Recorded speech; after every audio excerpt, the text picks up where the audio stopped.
So I was going to say someone was talking in the bathroom or in the background. Sorry, so I didn't finish my thought. But I was going to say further, as a writer, she's very methodical, but I wouldn't necessarily think of her as a philosopher, but she's very deliberate in how she orders her allegations and how she constructs, something that exists, without necessarily time or space, just these, blunt facts. And what stuck out for me about that in incidents in the life of a slave girl is, one, she's angry because there hasn't been maintenance of the right.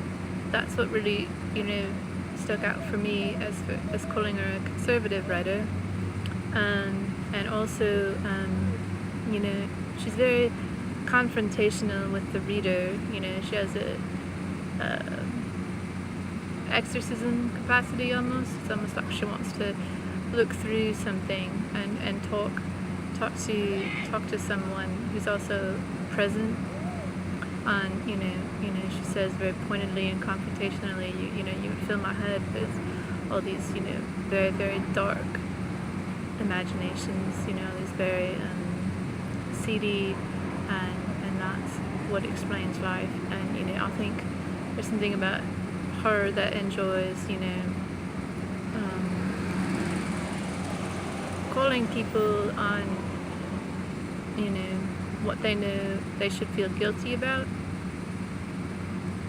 But the name itself, I looked up, the name meaning Harriet, ruler of the house, and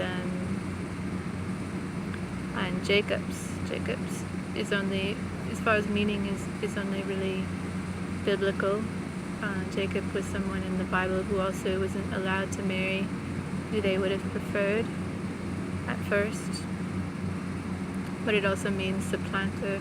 And so in that respect, I think you get an author that has kind of this generic brand name to it that's supposed to almost be a code for injustice, politics, and there ceases to really be someone writing anymore. It's such a generic name, Harriet Jacobs, ruler of the house, and Jacob, supplanter. So, maybe she's writing because she was a fighter, and she did acquire the name after, she removed people who hurt her, and truly did end up organizing, plantation, I don't know, but, the names, seek to be very, masculine. She's not really feminine anymore when you think about the name Harriet Jacobs. And that's for me what I see about its voice, is that it is about a woman speaking, and I think she is writing to women in some way. I think she's writing to a large audience, and I think she understands that she's going to be sought after for publication in some respect, that she'll be a part of people's it is a letter essentially of people's days and their thoughts, and that she's a concern. And so in those respects, I think that you really, I think, find something of her about women as someone who has a heart, and that's something you don't find in other philosophy, is the idea that the largest struggle for women is matrimony. There's a lot of philosophy that confronts mind and what mind is, and whether or not people can be possessed. Some people wouldn't call philosophers and artists that, they would call them priests or doctors.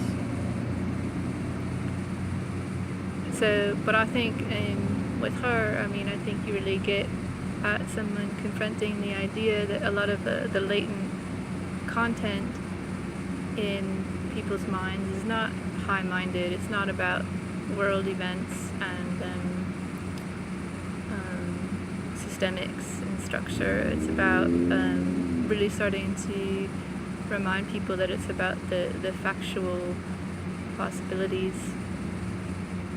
And so that's for me is that it's about how she felt